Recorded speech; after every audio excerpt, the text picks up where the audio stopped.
السلام علیکم. Programme views on line کے ساتھ میں ہوں حسن رانا. ناظرین، مفکر پاکستان علامہ محمد اقبال رحم اللہ نے کیا خوب کہا تھا کہ قادیانیت یہودیت کا چربہ ہے. ناظرین، قادیانیوں اور یہودیوں کا گٹھ جوڑ کوئی نئی بات نہیں ہے. امت مسلمہ میں فتنہ قادیانیت کا بیج بونے سے لے کر آج تک یہی یہودی اور نصرانی قوتیں قادیانیوں کی پرورش بھی کر رہی ہیں. جہاں ان اسلام مخالف قوتوں کا مقصد مسلمانوں کے دلوں سے اسلام اور پیغمبر اسلام صلی اللہ علیہ وآلہ وسلم کی محبت کو نکالنا ہے، وہاں یہ قادیانی یہودی گٹھ جوڑ روز اول سے ہی پاکستان کے خلاف بھی عالمی سازشوں میں مصروف نظر آتا ہے. ناظرین، قادیانی جماعت کے دنیا میں موجود بڑے سینٹرز میں سے ایک سینٹر اسرائیل کے شہر حیفا میں بھی موجود ہے، جہاں ایک محتاط اندازے کے مطابق تقریباً 2000 قادیانی آباد ہیں. توجہ طلب بات یہ ہے کہ مختلف معلومات کے مطابق ان میں سے بڑی تعداد پاکستان سے تعلق رکھنے والے قادیانیوں کی ہے. ناظرین، دیکھا گیا ہے کہ عالمی میڈیا ذرائع میں اکثر اوقات پاکستانی قادیانیوں کے اسرائیل کی فوج میں شمولیت کی خبریں بھی گردش کرتی رہتی ہیں، اور اس بات کا ذکر یہودی مصنف آئی نعمانی نے بھی اپنی کتاب اسرائیل ا پروفائل میں کیا ہے. لندن سے شائع ہونے والے ایک اخباری جریدے دا لندن پوسٹ نے بھی قادیانیوں کے اسرائیلی فوج میں شامل ہونے کے حوالے سے خبر شائع کی. یہاں پر میں آپ کو ایک اہم بات بتاتا چلوں کہ یہ آرٹیکل دا لندن پوسٹ کے ایڈیٹر ڈاکٹر شاہد قریشی صاحب نے لکھا تھا. ڈاکٹر صاحب دا لندن پوسٹ کے ایڈیٹر ہونے کے ساتھ ساتھ انٹرنیشنل نیوز چینلز جیسے کہ بی بی سی، الجزیرہ اور پریس ٹی وی وغیرہ کے ساتھ بھی منسلک ہیں. اس کے علاوہ ڈاکٹر شاہد قریشی صاحب عالمی سیاسی امور پر بھی گہری نظر رکھتے ہیں. ناظرین، دلچسپ بات یہ ہے کہ قادیانی جماعت کے نیوز چینل نے ڈاکٹر شاہد قریشی صاحب کے اس آرٹیکل پر ایک تنقیدی پروگرام نشر کیا اور ڈاکٹر صاحب کی ٹیلی فونک گفتگو بھی پروگرام میں پیش کی، جس میں قادیانی جماعت کے چینل کے اینکر نے پیشہ ورانہ صحافتی اقدار کو بالائے طاق رکھتے ہوئے انتہائی غیر ذمہ دارانہ گفتگو کی. ناظرین، بریک کے بعد اس تمام تر معاملے پر بات کرنے کے لیے لندن سے پروگرام میں ہمیں جوائن کریں گے ڈاکٹر شاہد قریشی صاحب. ان سے ہم بات کریں گے اسی آرٹیکل سے متعلق جس میں انہوں نے پاکستانی قادیانیوں کے اسرائیلی فوج میں شامل ہونے سے متعلق انکشافات کیے تھے، اور مزید ان سے جانیں گے کہ اس موضوع پر قادیانی ٹی وی چینل پر ان کی مزید کیا گفتگو ہوئی. کے ٹی وی کے یوٹیوب چینل کو سبسکرائب کریں اور بیل کے بٹن کو دبانا نہ بھولیں تاکہ آپ کو ہر نئی آنے والی ویڈیو کا نوٹیفیکیشن بروقت مل سکے. Welcome back. ناظرین، بریک کے بعد ہمیں جوائن کیا ہے ڈاکٹر شاہد قریشی صاحب نے، جن کا مختصر تعارف جو ہے وہ میں آپ کو بریک سے پہلے کروا چکا ہوں. ڈاکٹر صاحب ویلکم. جی السلام علیکم. آپ کے تمام سننے والوں کو رمضان مبارک، اور آپ کو. جی بہت شکریہ. اچھا ڈاکٹر صاحب، یہ بتائیے گا کہ قادیانی جو ٹی وی چینل ہے اس نے کچھ عرصہ قبل جو ہے وہ ایک پروگرام کیا، بلکہ ایک تنقیدی پروگرام جو ہے وہ کیا آپ کے آرٹیکل کے اوپر. دا لندن پوسٹ پہ آپ نے جو ایک آرٹیکل لکھا تھا جس میں آپ نے یہ انکشافات کیے تھے کہ یہ جو پاکستانی قادیانی ہیں یہ اسرائیل کی فوج میں جو ہیں وہ شامل ہیں. تو اس سے متعلق کچھ ہمارے ناظرین کو ذرا کچھ انفارمیشن دیجیے. آپ کیا کہنا چاہیں گے اس بارے میں؟ جی آپ کے تمام سننے والوں کو السلام علیکم. اصل میں بات یہ ہے کہ یہ کتاب چھپی تھی لندن میں. آئی اے ٹی اطال اسرائیل اطال نعمانی کے نام سے ایک آتھر تھے جو جوئش پروفیسر ہیں، آئی ٹی نومی ان کا نام ہے. انہوں نے ایک کتاب لکھی، اور وہ کتاب جو ہے اس وقت برطانیہ کی مختلف پبلک لائبریریز میں اویلیبل ہے. اس کا نام اسرائیل اے پروفائل ہے، جو کہ باقاعدہ اس کی ایک اتھینٹک آتھر ہے. اس کا ایک ISBN نمبر ہے جس کو ہم انٹرنیشنل سیریل بک نمبر کہتے ہیں، وہ بھی ہے. کس نے چھاپی، وہ پبلشر کا نام بھی موجود ہے وہاں پہ. اور وہ جو کہ کتاب ایشو ہوئی تھی ہیکنی لائبریری، جو کہ یہاں کے لندن کے قریب، لندن انسائڈ لندن میں ایک ایریا ہے، اور اس میں پبلشر کا مکمل ایڈریس بھی دیا گیا ہے. اس میں وہ تمام لوازمات جو کہ ایک اتھینٹک بک کے ساتھ ہوتے ہیں وہ اس میں دیے گئے ہیں، جیسے کہ ہم نے اوریجنل سٹوری میں اس کو شائع کیا ہے. صحیح. تو کچھ عرصے پہلے میں جو کہ ایک پروفیشنل جرنلسٹ ہوں، اور مجھے مختلف انٹرنیشنل چینلز پہ لوگ رابطہ کرتے ہیں لائیو شوز کے لیے، اور وہ ان کا طریقہ یہ ہوتا ہے کہ وہ پروڈیوسر ان کو کال کرتا ہے اور وہ ٹائم لیتا ہے کہ جی اتنے بجے پروگرام ہوگا تو ہم آپ کو لائن پہ لے رہے ہیں. میرے خیال سے یہ جو قادیانی پروجیکٹ کا جو ٹی وی چینل ہے، ان کو پاس کوئی ان کے پاس کوئی میڈیا ایتھکس یا ان کو کوئی کسی نے تمیز نہیں سکھائی کہ جرنلسٹوں سے کیسے بات کرتے ہیں. جی. تو ایک مجھے کال موصول ہوئی، میں نے وہ کال لی، تو انہوں نے میرے سے بات کرنی شروع کر دی، اور پھر اسی دوران انہوں نے آخر میں مجھے بتایا کہ جی ہم یہ ریکارڈنگ کر رہے ہیں اور ہم اس کو اپنے ٹی وی چینل پہ چلائیں گے. میں نے کہا جی ضرور چلائیں, نو پرابلم ایٹ آل. اور ان کو میں نے آفر کیا کہ بھئی اگر آپ ہمیں اسرائیلی آرمی سے ایک لیٹر لا دیں کہ بھئی ہماری فوج میں کوئی پاکستانی قادیانی نہیں ہے, تو ہم اس کو بھی چھاپ دیں گے. ہمارا تو کوئی آپ کے ساتھ ذاتی جھگڑا تو نہیں ہے, ہم تو ایک کتاب کو کا ایک بک ریویو کر رہے ہیں. تو جب ایک بک ریویو ہوتا ہے تو اس میں جو ذمہ داری ہے وہ پبلشر اور آتھر کی ہوتی ہے. آپ جو خبر دینے والا ہے, جس کو انگریزی میں کہتے ہیں ڈونٹ شوٹ دا میسنجر, جو بندہ پیغام دے رہا ہے آپ اس کے اوپر تو نہیں ذمہ داری ڈال سکتے کہ جی آپ نے صحیح کام نہیں کیا. تو اگر ہم نے صحیح کام نہیں کیا تو آپ کر لیتے. یہ آرٹیکل جو تھا وہ ہم نے لکھا تھا 20 جون 2016 کو, یعنی 4 سال ہو گئے ہیں اس آرٹیکل کو چھپے ہوئے, اور تقریباً کوئی 1.5 لاکھ سے زیادہ لوگوں نے اس کو پڑھا ہے.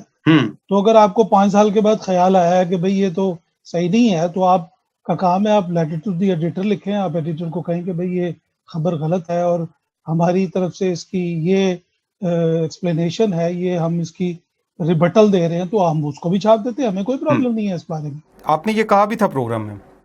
جی میں ظاہر ہے ایک پروفیشنل جرنلسٹ ہونے کی حیثیت سے ہم تو ہر ایک کے لیے ہمارے دروازے کھلے ہوئے ہیں. ہمیں اس سے غرض نہیں ہے کہ آپ کسی گائے, بکری, گھوڑے, کتے کی پوجا کرتے ہیں یا آپ اس کو کیا, it's nothing to do with us. ہم آپ کے جو ویوز ہیں ان کے بارے میں بھی ہم نے آپ کے ویوز پہ بھی کوئی چیز نہیں لکھی. This is a very internationally published book which is published in London.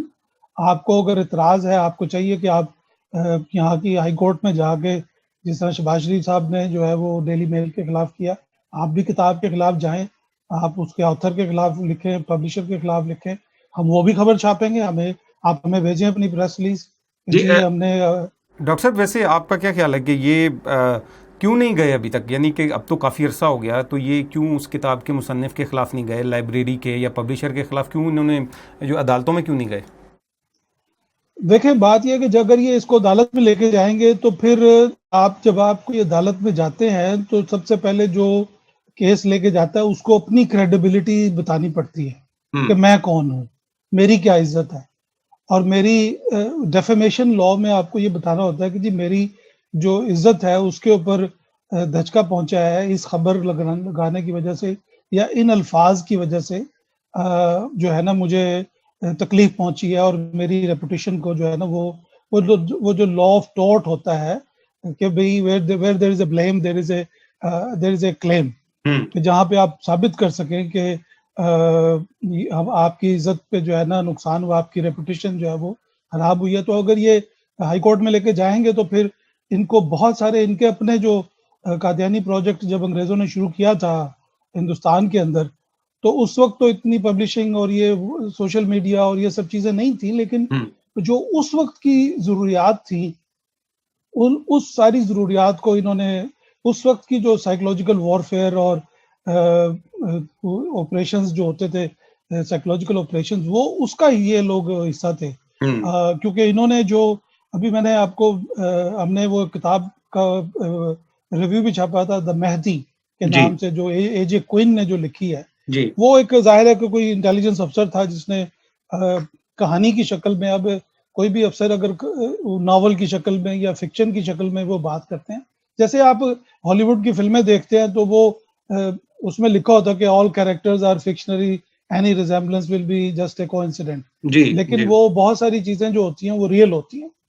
تو یہ جو پروجیکٹ تھا ان کا, میں نے چونکہ آج تک تمام معاملات اس کلٹ کے حوالے سے کیے, وہ پولیٹیکل معاملات تھے جو سیاسی طور پہ, مثلا جو سر ظفر اللہ خان جو تھا وہ فارن منسٹر, اس کو لگایا قائد اعظم نے, لیکن اس نے قائد اعظم جو پاکستان کے بانی تھے اور پاکستان کے گورنر جنرل تھے, جب ان کی جنازہ ہوا تو اس نے اس میں شرکت نہیں کی. جی وہ ایک سائڈ پہ بیٹھے تھے.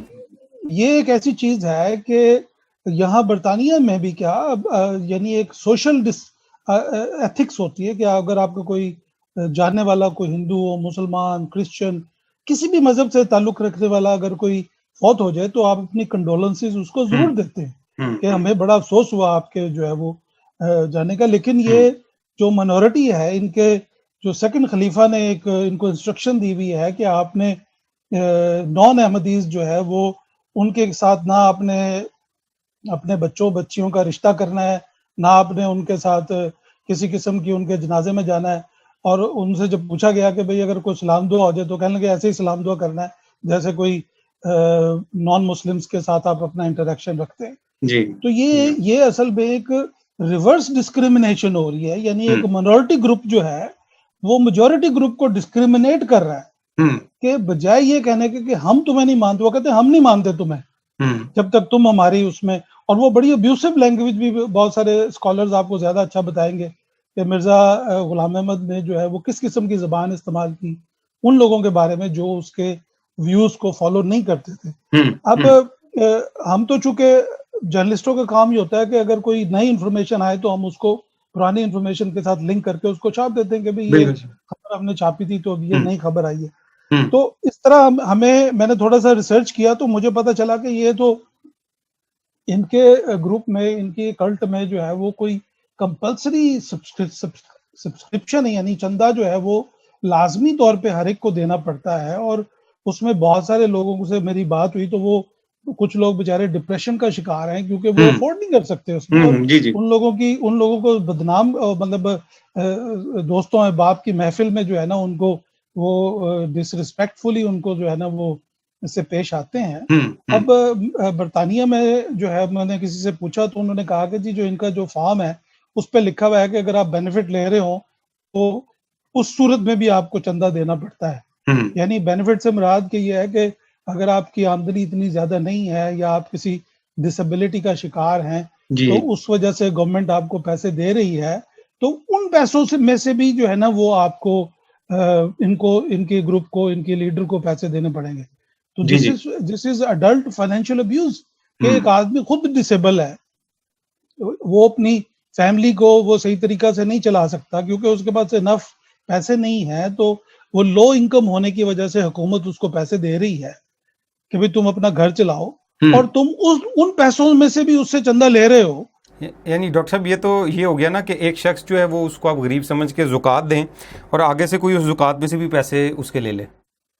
تو دیٹ از یہ اگر اس کو پنجابی زبان میں کیا دس از بھتہ، دس از ایکسٹورشن. اور ہماری برطانیہ کی جو لیگل لینگویج ہے اس کو ہم کہیں گے کہ یہ department of work and pension کو اس کی انویسٹیگیشن کرنی چاہیے اس کے بارے میں کہ یہ it is an adult financial abuse کہ وہ لوگ جو ونریبل ہیں جو سرکار سے پیسے لے رہے ہیں اور آپ ان سے بھی پیسے لے جا رہے ہیں. تو یہ بڑا ایک سیریس ایشو ہے جس کے اوپر ان لوگوں کو دیکھنا چاہیے. اچھا ڈاکٹر صاحب، یہ جو پروگرام کی جو انہوں نے کیا آپ کے اس آرٹیکل پر اور سارا وہ جو تو اس میں انہوں نے یہ بھی کہا کہ یہ جو ہیکنی لائبریری میں یہ جو بک جو ہے یہ پڑھی ہوئی ہے تو انہوں نے کہا جی صرف ہیکنی لائبریری میں پڑھے ہونے سے تو یہ نہیں ثابت ہو جاتا کہ اس کا جو کنٹینٹ ہے وہ بالکل ٹھیک ہے یا یہ ٹھیک ہو سکتا ہے. تو اس کے بارے میں آپ کیا کہیں گے؟ دیکھیں بات یہ ہے کہ یہاں کی جو تمام پبلک لائبریریز ہوتی ہیں نا، جو لوکل لائبریریز ہوتی ہیں، ان میں لائبریرین جو بیٹھا ہوتا ہے جب وہ کوئی کتاب خریدتے ہیں اگر وہ کتاب اتھینٹک نہ ہو، یعنی اس کا پبلشر اس کا آتھر، کیونکہ آپ نے وہ کتاب پبلک نالج کے لیے رکھنی ہوتی ہے اور ایک کتاب جو اسرائیل کا پروفائل بتا رہی ہے وہ تو بالکل ایسے ہی ہے جیسے ان کے حساب سے وہ بائبل ہے جو اس کو چھاپ رہے ہیں. تو وہ ایک ایتھینٹک آتھر ہے، ایک ایتھینٹک پبلشر ہے جس کا نام ایڈریس اویلیبل ہے آپ کو، ہی از آئیڈینٹیفائیبل. اگر ہیکنی لائبریری پہ آپ کو یقین نہیں ہے، انہوں نے اپنی مور لگائی ہوئی ہے، اپنا ISBN نمبر دیا ہوا ہے، اپنا لائبریری نمبر دیا ہوا ہے، تو اس کا مطلب یہ ہے کہ وہ اپنی لائبریری میں، اب میں اگر اپنی کتاب لے کے چلا جاؤں لائبریری کے پاس کہ یہ آپ اس کو رکھ لیں، وہ نہیں رکھیں گے اس طرح، کیونکہ وہ جو رائٹر ہوگا، جو آتھر ہو، پبلشر ہو، وہ اتھینٹک ہونا چاہیے. اگر ان کی بات مان بھی لیں کہ اس کے کانٹینٹ پہ ان کو اعتراض ہے تو یہ اس پبلشر کو اور اس آتھر کو جو ہے وہ اس کے خلاف مقدمہ کریں. بالکل. چیز یہ ہے کہ یہ بجائے میرے پہ چڑھائی کرنے کے، میری کریڈینشلز چیک کرنے کے کہ میں صحیح جرنلزم کر رہا ہوں یا نہیں کر رہا ہوں، تو ان کا چاہیے تھا کہ یہ ان کے ساتھ بات کرتے, یہاں کی جو ڈپارٹمنٹ آف ایجوکیشن ہے ان کو خط لکھتے کہ بھئی یہ تم نے غلط کتاب اپنی لائبریری میں کیوں رکھی ہوئی ہے. یہ صرف ہیکنی لائبریری کی بات نہیں ہے, یہ کتاب تمام یو کے کی لائبریریز میں اویلیبل ہوگی. میرے پاس جو سورس ہے وہ تو یہاں, چونکہ میں لوکل اس ایریا کے قریب ہی رہتا ہوں, تو اس وجہ سے ہمیں یہاں سے یہ مل گیا سورس جو ہے وہ. تو ہر لائبریری جو ہے وہ اپنا ایک سٹیمپ لگاتی ہے اس کے اوپر, اور اس کا باقاعدہ ریکارڈ ہوتا ہے اس کے خریدنے کا, کب اس نے خریدی, کہاں سے خریدی. تو اس طرح تو نہیں ہے کہ وہ اپنی لائبریری میں اپنے بچوں کو, ینگ پیپل کو پڑھانے کے لیے ایسی کوئی فریولس سی کوئی کتاب رکھ لیں گے وہاں پہ. اچھا ڈاکٹر صاحب, یہ آپ نہیں سمجھتے کہ یہ جو جس طرح سے انہوں نے آپ کے ساتھ پروگرام میں گفتگو کی, اور ایز اے سینئر جرنلسٹ آپ نہیں یہ سمجھتے کہ یہ تو فریڈم آف سپیچ کے بھی خلاف جاتا ہے؟ یعنی دیکھیں, وہ تو اس طرح کی گفتگو کر رہے تھے کہ اور وہ جیسے کہ اپنی جماعت کو چلا رہے ہیں کہ کوئی ان کے آگے بول نہیں سکتا, تو وہ اب یہ چاہتے ہیں کہ اب کوئی جرنلسٹ بھی ان کے خلاف کوئی ایسی چیزیں نہ سامنے لے کے آئے. دیکھیں بات یہ ہے کہ میں جو ہے, کبھی ہم فریڈم آف سپیچ پہ بلیو کرتے ہیں یہاں پہ, اور ہماری سٹوری ابھی بھی لگی ہوئی ہے وہیں پہ جہاں پہ وہ پہلے لگی ہوئی تھی. ہم نے ان کو آفر کی کہ آپ اپنی ہمیں ریبٹل بھیجیں, آپ ہمیں اسرائیلی آرمی سے لیٹر بھیج دیں تو ہم اس کو چھاپ دیں گے. تو ہم تو ان کی جماعت کو, ہمیں ان کے یہاں پہ 20-25 ہزار, 10-15 جتنے بھی ہزار ان کے بندے ہیں, تو they can't bully us, we won't allow them to do it. اور یہ بڑا لاؤڈ اینڈ کلیئر ان کے لیے میسج ہے کہ اگر انہوں نے اپنی ان چیزوں کو, تو ہم ان کو زیادہ ایکسپوز کریں گے اس چیزوں کے. اب اگر میں نے ایک وہ آرٹیکل بھی لکھا تھا فریڈم آف ریلیجن کے بارے میں, کہ پاکستان میں جو فریڈم آف ریلیجن جو ہے اس کے بارے میں جو ہے وہ کیسے وہاں پہ معاملات ہیں, اور وہ جو ڈاکومنٹ سبمٹ کیا گیا تھا اسلام آباد ہائی کورٹ میں, اس میں انہوں نے بتایا ہے کہ پاکستان میں جو ہے وہ کتنے لوگ جو ہے نا وہ ایک دوسرے سے انہوں نے ریلیجن جو ہے نا وہ اپنا موو کیا ہے from one faith to another faith. اب ایسی صورت کے اندر جب ہم انٹرنیشنل اسپیس میں جا کے بات کرتے ہیں, اب میں نے وہ اپنے آرٹیکل میں لکھا اس کو کہ بھئی آج تک جو ہے وہ, میں ابھی آپ کو تمام فگرز بھی بتاتا ہوں کہ کتنے پاکستان کے اندر کرسچنز جو ہے وہ, جی یہ آ گیا جناب یہ آرٹیکل, فریڈم آف ریلیجن ہم نے شائع کیا تھا 2020 میں جون میں. تو جو کرسچینٹی ٹو ہندوازم یعنی فریڈم آف ریلیجن میں کہ 4749 مسلمان جو تھے وہ کرسچن ہو گئے, اور 2097 لوگ ہندو ہو گئے. ان میں سے 10,205 جو تھے وہ قادیانی بن گئے. یہ سب پاکستان میں ہو رہا ہے. تو اب جب ایسی سچویشن کے اندر کہ جب مسلمان جو ہیں وہ, اور یہ رپورٹ جو تھی گورنمنٹ آف پاکستان نے, اسٹیٹسٹک ڈویژن نے جولائی 2018 میں chief justice Shaukat Aziz Siddiqui at Islamabad high court میں انہوں نے یہ ڈیٹا سبمٹ کیا تھا. اس میں انہوں نے بتایا کہ پاکستان میں 1981 میں جو ان کی پاپولیشن تھی قادیانیوں کی, وہ 1,42,000 تھی, جو کہ 1998 میں 2,86,212 ہو گئی. اب اگر, اور پھر آگے وہ بتاتے ہیں کہ کورٹ ریکارڈ کے مطابق 2018 تک 10,205 مسلمان change their faith following religious freedom and became Qadianis. یعنی 10,000 سے زیادہ لوگ جو ہے انہوں نے اپنا فیتھ تبدیل کر کے وہ قادیانی یا احمدی ہو گئے.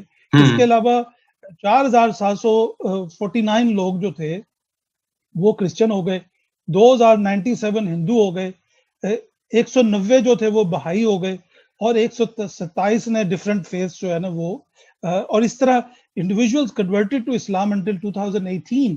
اس میں لکھا ہے کہ جی 6,428 قادیانیوں نے اسلام قبول کیا, اور بہائی جو تھے وہ 11,697 بہائی جو ہے وہ مسلمان ہوئے, 9,363 کرسچن مسلمان ہوئے, اور 3,072 ہندو مسلمان ہوئے. اس کے علاوہ جو ادر فیتھ کے لوگ تھے وہ 6,843 ہے. یہ وہ اسٹیٹسٹکس ہیں جو گورنمنٹ آف پاکستان نے اسلام آباد ہائی کورٹ کے اندر سبمٹ کی ہے. تو اگر ہم ان اسٹیٹسٹکس کو سامنے رکھتے ہیں تو یہ سے بات ثابت ہوتی ہے کہ لوگ اپنا ریلیجن پاکستان میں فریلی ایک ریلیجن سے دوسرے ریلیجن میں اپنی مرضی سے جا رہے ہیں. ان کے اوپر کوئی اسٹیٹ کی کوئی پابندی نہیں ہے. یعنی حکومت ان سے آ کے نہیں کہتی کہ تم کل ہندو تھے آج تم کرسچن ہو گئے ہو، یا آج تم مسلمان تھے تو تم یہ کیوں ہو گئے. یہ وہ چیز ہے جو ہم نے لکھی کہ جب یہ لوگ پریزیڈنٹ کلنٹن کو پریزیڈنٹ ٹرمپ کو جا کے انہوں نے پاکستان کی شکایت لگائی کہ جی پاکستان پہ ہمارا بڑا ظلم و ستم ہو رہا ہے، تو اس کے جواب میں نے یہ آرٹیکل لکھا تھا اور اٹ از آبجیکٹیولی اویلیبل یہ سارا. تو اس کا مطلب یہ ہوا کہ یہ جو انٹرنیشنلی ہمیں بدنام کرنے کی کوشش کرتے ہیں ہم پہ بڑا ظلم و ستم ہو رہا ہے، وہ ہو سکتا کسی کی ذاتی لڑائی ہو سکتا کسی نے کوئی ذاتی زمین کا مسئلہ ہو، جائیداد کا مسئلہ ہو، وہ ان چیزوں کو آپ ایک جنرلائز اس میں لا کے کہ جی پورے پاکستان میں یہ ہو رہا ہے، یہ جو ہم نے فگر بتایا اس کے مطابق تو آپ کی آبادی کو زیرو پہ چلا جانا چاہیے تھا پاکستان کے اندر. اور ڈاکٹر صاحب یہ تو سارا کچھ اگر وہ نہیں کریں گے تو پھر وہ جو ان کا ہیومن ٹریفکنگ کا جو پورا ایک مافیا ہی ہے نیٹ ورک جو ہے وہ کیسے چلے گا، اور وہ جو اسائلم لیتے ہیں اور سارا کچھ، میرے خیال ہے کہ وہ بڑا مشکل ہو جائے گا ان کے لیے چلانا نا پھر اگر ایسا نہیں کریں گے. دیکھیں بات یہ ہے کہ جو ان کے نیٹ ورکس میں نے جو ریسرچ کی وہ ہم نے اس آرٹیکل میں بھی لکھا ہے کہ یہ ان کا ایک سیٹ اپ چل رہا تھا سری لنکا میں، وہ بند کروا دیا سری لنکن گورنمنٹ نے.